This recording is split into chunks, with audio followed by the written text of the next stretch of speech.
Здравейте, приятели! Аз съм Деси. Добре дошли в канала ми.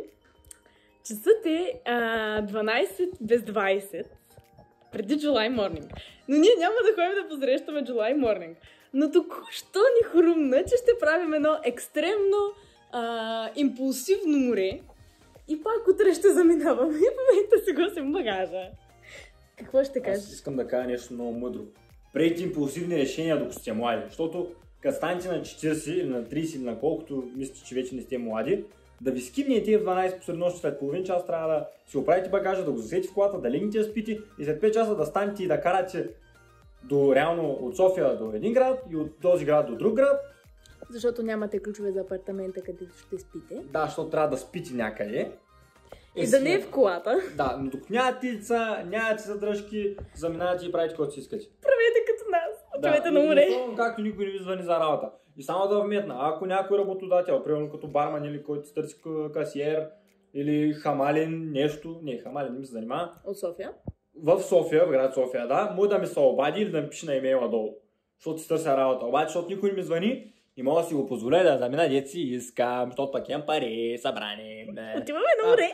И друго, което искам да ви кажа, чайте, този влог ще е изключително спонтанен, но правете си. Това го научих наскоро, с замисли. Гледал съм го от Павката Колев преди 5-6 години, сигурно от 20. Няма че преди си шибан Буркан банк. Защото в момента, брат, заминаваме с пари от шибания Буркан банк. Които днес обърнахме и мислехме, че няма да ходим на море. Да, от шибания Буркан банк, брат. Няма да дам нито един лев от мене от някъде дошъл. В смисъл, реално ще там. Той е от него дошъл, но да. Нека го оставим да вярва на това. Но не са пари, без които не може. Така че преди си шибан Буркан банк, брат. Одобрено.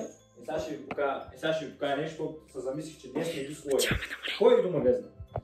И на мен ми върнаха 2 ля на монети. Какво правим с тия 2 ля? Няма ги взема. Как така? Ето, 2 ля. Ето, пайси хилендарски. Как така? Шибане пайси хилендарски. И какво правим? Елегантно Буркан банка. Ужасно ми прическата, ти да го отрежеш. И моята е ужасна, не се притесняй. И заминават в Буркан банка. И след 2 месеца събирате 3 милиарда. Ай, стига си плямпал. Няма стига си плямпал, това е моят влог. Аз ще го монтирам. Мое, аз започнах. Здравейте, приятели! Часът е 5 и 2 минути и вече сме на път с нашият колега. Тъмън излизаме от София. Той мина, значи мина червено обаче, да го помирате. Минала червено. Останете с нас. Хоп. Аз съм. Часът е 8:00. Ние сме в град Бяла.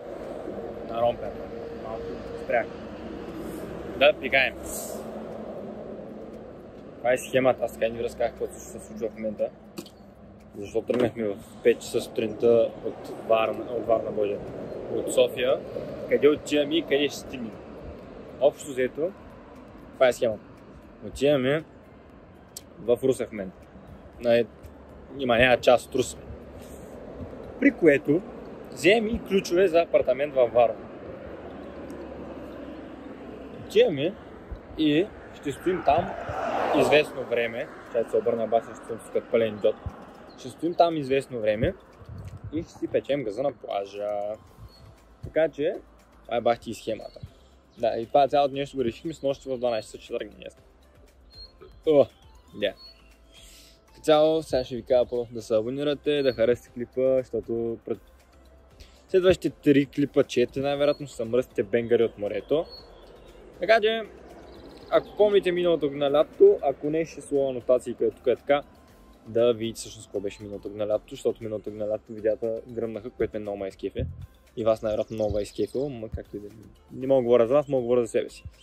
Така че да, не забравяйте харесате и клипа, да се абонирате, да коментирате и да кажете, че бахте якото. Пък сега ще ви покажа колата, да видите ако става въпрос. Обещах ви да ви покажа новата кола. Ето я и нея. Комби.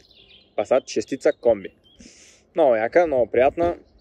Тя ви покажа отвътре коста. Сега пък ще направим по-детайлно видео малко по-напред в бъдещето. Ето и така изглежда и отвътре.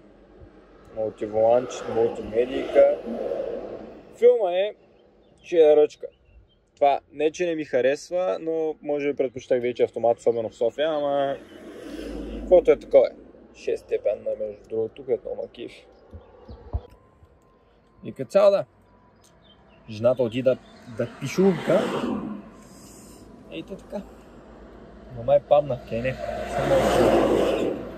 Снимам влог, няма дигайте гиротия, мамичката е. Между другото, не знам, що брат, за 7 сутринта днеска имаше много тапанари на пътя. Къде са тръгнали много интересно.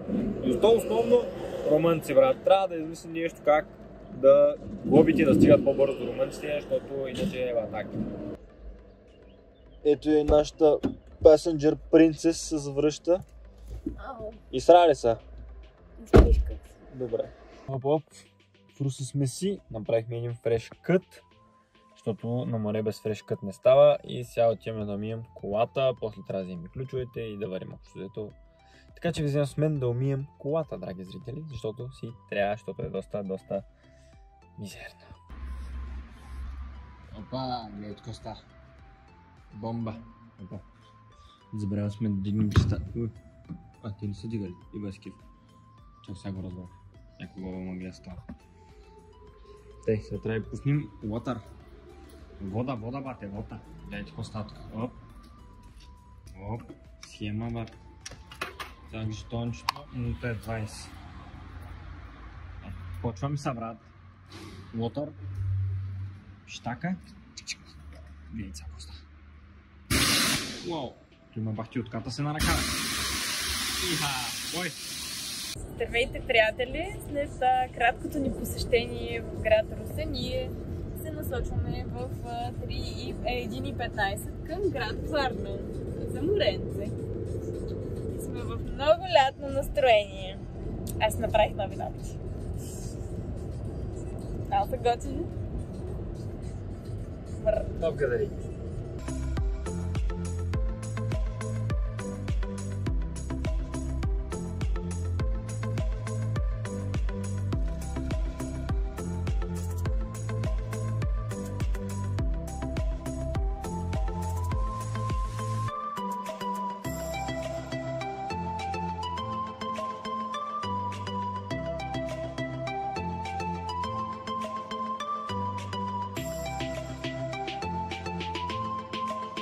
Варна чайка е имана, тук съм, по плажния, по това плажен.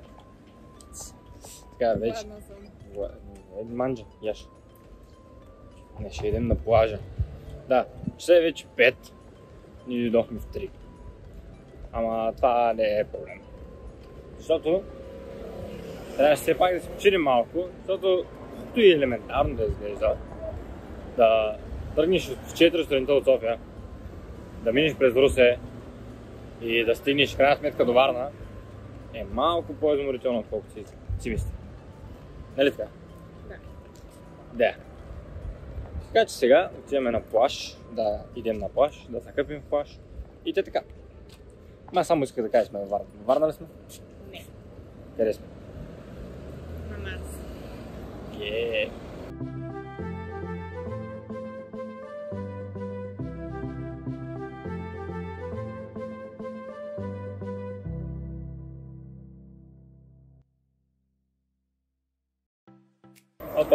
Добър вечер вече. Часът е 9 без 20, много добре. Да. И отивам на спешна мисия, почуя да си проверя колата, дали тук е наред, понеже избрах на много шано място преди да отидем на плаж и съм малко притеснен, че случайно. Оставихме деската да си почива, защото в принцип предлагах да отида да купя храна. Да купя мръсни махни джунери. Но нещо в мен просто обади и каза, върви си провери колата и предпочитам да не рискувам, а да отида и да си проверя колата. Тук що полиция ще ме буснат на пешеходна пътека. Fucking shit, брат. Къде отидохме, брат? Като цяло отивам първо да си проверя колата, да видя дали всичко е наред. А и трябва да взема един шоколад, защото го забравихме вътре и ще ставим на гъст цялата жабка. А това нямам желание да се случва и предпочитам да отида да взема шоколада и да се върна за мазни джунери, както споменах. И да, като цяло, това, как да го нарека, това приключение, пичове, доста шано. Ама готино, в смисъл така, бам, решаваш, че се ходи някъде и заминаваш, брат. Ти пука, което е много найс. Така че, ако ме вазва, ако ми става на варенски шофьор, брат, втори човек ще има прегази на зелен светофар този път. Кой ще става, брат? Както тръгна да казвам, преди да бъда грубо прекъснато на BMW. BMW. Както и да, ако ви се отвори възможност да направите нещо подобно, просто го направете, смисъл да не ви пука. Хващате си кола, влак, каквото искате и заминавате, брат, и да не ви пука. Схема е. Мисля, определено е готино. Така че да. И като цяло да, мисля това да е от ден 1 на нашето приключение, на нашето лято, което ще е цели 6 дни. После си е лудница общо взето. И да. Цяло това ще бъде това видео. Някакво повече да направя, да снимам, да кача. Whatsoever. Така че да, харесайте го, ако ви е харесал, ако не ви е харесал, пак го харесайте, защото някак да не ви е харесал. Абонирайте се за канала, като дарите и камбанката, за да получавате нотификация всеки един момент, в който има ново видео. Също така последите в социалните мрежи, в TikTok, в Instagram и, това може да ви изненада, но в kik.com. Да, смених стримовете и стримам вече в Kik, но за това ще ви кажа малко по-натам. Точно за какво и да реч, така че stay tuned. Стримаме в Kik, така че линка долу в описанието и може да последите и в Kik. Както винаги, аз бях Слави, до следващия път и чао-чао!